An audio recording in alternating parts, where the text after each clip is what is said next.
হিমিস ক্রিয়েশনের সকলকে স্বাগত। আশা করি সকল বন্ধুরা আমার খুব ভালো আছো। আজকে তোমাদের সামনে আমি দেখাবো তড়কার রেসিপি। আমি এক বাটি তড়কা নিয়ে নিয়েছি। তড়কাটা দেখো রান্না হওয়ার পরে কত সুন্দর লাগছে দেখতে। যতটাই দেখতে সুন্দর লাগছে ততটাই টেস্টি হয়েছিল খেতে। কি করে বানাবো আজকে তোমাদের সামনে দেখাবো। আমি পুরো রাত্রে ভিজিয়ে রেখেছিলাম তড়কাটা ভালো করে ধুয়ে। তারপর দেখো প্রেশার কুকারের মধ্যে আমি 1 কড় মতো জল দিয়েছিলাম আর তড়কাগুলো দিয়ে প্রেশার কুকারের ঢাকনাটা আটকে আমি 3টে সিটি দিয়ে নেব। দেখো 3টে সিটি দেওয়ার পর আমি ঢাকনাটা খুলে তোমাদেরকে দেখাচ্ছি। পুরো সেদ্ধ হয়ে গেছে। একটু সামান্য নুন দিয়ে তোমরা সিটি দেবে, ভালো হয়। আর কী কী মশলা দেবো তার জন্য আমি নিয়ে নিয়েছি 2টো বড় সাইজের পেঁয়াজ, কয়েকটা কাঁচা লঙ্কা, রসুন কোয়া কয়েকটা, একটু আদা, 2টো বড় বড় টমেটো আর ধনেপাতা। এগুলোকে আমি জলে ধুয়ে সুন্দর করে কুচি কুচি করে কেটে নেব। এগুলোর জন্য মিক্সচার লাগবে না বা হাতে বাটারও কোনো প্রয়োজন নেই। এরকম কুচি কুচি করে কেটে নিলেই তড়কাটা খুব সুন্দর হয়। দেখো আমি কত সুন্দর করে কুচি কুচি করে কেটে প্লেটে সাজিয়ে নিয়েছি। আর তার সাথে হবে আমার রুটি। এই জন্য আমি আটাও নিয়ে নিয়েছি, কিন্তু ওটা ক্যামেরায় চলে এসছে, ওটা আমি তোমাদের সামনে দেখাবো না। আমি তড়কাটাই দেখাবো। তড়কা সেদ্ধ হয়ে নেওয়ার পরে আমি কি করে তৈরি করব চলো দেখি। কী কী মশলা নিয়ে নিয়েছি তার জন্য আমি নিয়েছি জিরের গুঁড়ো, ধনের গুঁড়ো, কাশ্মীরি মির্চি, তড়কা মশলা, হলুদ, সামান্য নুন আর চিনি। আর বাটার লাগবে, ওটা পরে। দেখো আমি এবার গ্যাসে একটা পাত্র বসিয়ে এটা গরম হলে আমি তেল দেব। অনেকটা তেল লাগবে আমার, কারণ তড়কার জন্য এই মশলাগুলো ভাজার জন্য আমার অনেকটা পরিমাণে তেল দরকার। আমি সাদা তেলে করছি এটাকে। দেখো আমি সাদা তেল নিয়ে নিয়েছি। তেলটা গরম হয়ে গেলে এর মধ্যে আমি পেঁয়াজ কুচিগুলো ছেড়ে দেব। পুরনো বন্ধুদের তো আমার অনেক অনেক ভালোবাসা, আর যারা নতুন দেখছো, চ্যানেলে ভিজিট করেছো, তাদের জন্য অনেক অনেক ভালোবাসা। নতুন হয়ে থাকলে বেল বাটনটা প্রেস করার অনুরোধ রইল, আর একটা লাইক দেওয়ার অনুরোধ রইল, যাতে কোনো ভিডিও দিলে তোমরা নোটিফিকেশানটা পেয়ে যাও। দেখো আমি পেঁয়াজ কুচিগুলো হালকা ফ্রাই করার পরে আমি রসুন কুচিগুলো দিয়ে দিলাম। পেঁয়াজের কালারটা সুন্দর চেঞ্জ হয়ে এসছে, ব্রাউন ব্রাউন হয়ে যাবে। এই পর্যায়ে আমি রসুন কুচিগুলো দিয়ে আবার ভালো করে নাড়াবো।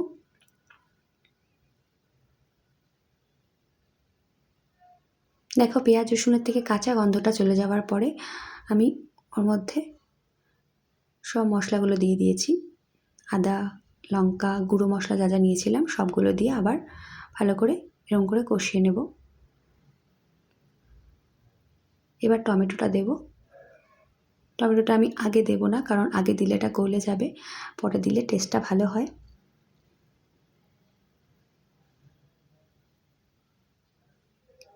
দেখো টমেটো দিয়ে আমি মশলাগুলোকে আবার ভালো করে কষিয়ে নিচ্ছি।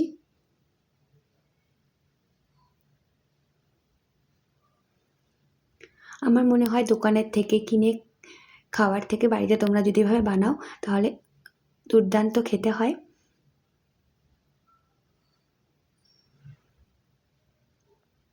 আর বাড়ির খাবারের তো তুলনাই হয় না, আলাদা রকম টেস্ট। আমি দোকান থেকে একবার কিনে খেয়েছিলাম, কিন্তু আমার পছন্দ হয়নি, সেই থেকে আমি বাড়িতেই বানাই। আর বাড়িতে বানানোর তরকাটা ভীষণ টেস্টি হয় খেতে। দেখো আমি ওই মশলা ধোয়া একটু জল দিয়ে আবার কষাচ্ছি মশলাগুলোকে। মশলাগুলো থেকে যখন তেল ছাড়তে শুরু করবে ততক্ষণ পর্যন্ত আমি এগুলোকে কষাবো। দেখো আমার তেল ছাড়তে শুরু করে দিয়েছে।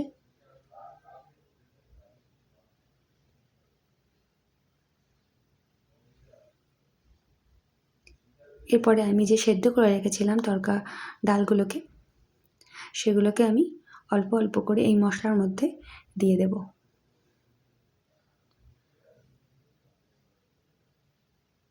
দেখো মশলাগুলোর মধ্যে আমি এই তরকার ডালগুলোকে দিয়ে আবার ভালো করে কষাবো, যাতে এই ডালের মধ্যে মশলাগুলো ভালোভাবে ঢুকে যায়।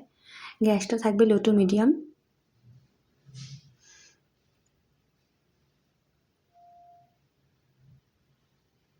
এত সুন্দর একটা গন্ধ বেরোচ্ছে, যেটা আমি একমাত্র ফিল করছি। দেখো দেখতেও কিন্তু খুব সুন্দর এসছে কালারটা।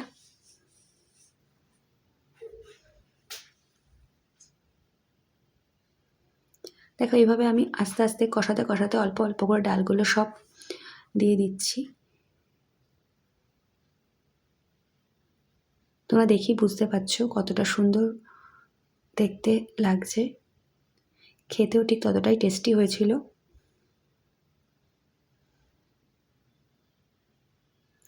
এর মধ্যে ডিম আলাদা করে ভেজে দিয়ে দেওয়া যায়, যেহেতু আমি সেদিন ডিম দেইনি এই জন্য ডিমটা স্কিপ করেছি, তোমাদেরকে দেখালাম। তোমরা যে কেউ চাইলে ডিমটা ভেজে দিতে পারো।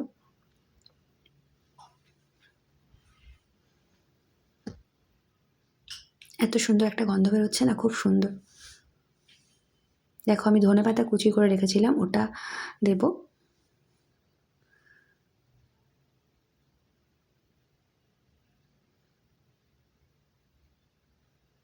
দেখো তারপরে আমি আরেকটু ভালো করে নাড়িয়ে নেব। এটা প্রায় রেডি হয়ে গেছে বলতে পারো। এর মধ্যে দেব আমি কাসুরি মেথি, দেখো ডোলে এর মধ্যে দিয়ে দেবো, এতে গন্ধটা খুব সুন্দর আসবে। দেখো কাসুরি মেথি দেওয়ার পরে কত সুন্দর দেখতে লাগছে। এটা পুরোপুরি তৈরি হয়ে গেছে আমার। সকালের রুটি ব্রেকফাস্টের সাথে বলো, বা রাতের রুটি, পরোটা, লুচি, ভাত সব কিছুর সাথে খুব টেস্টি হয় খেতে। বাচ্চা থেকে বড় সবাই খেতে পারো। এটা খুব ভীষণ পুষ্টিও আছে এর মধ্যে। আমি 1 চামচ বাটার দিয়ে দিলাম, দেখো আমুলের বাটার। এই বাটারটা দেওয়ার পরে টেস্টটা আরও দ্বিগুণ হয়ে যায়।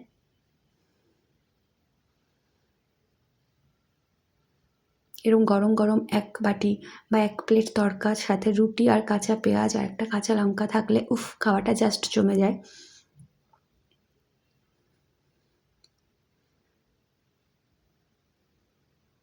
দেখো আমার এটা পুরো রেডি।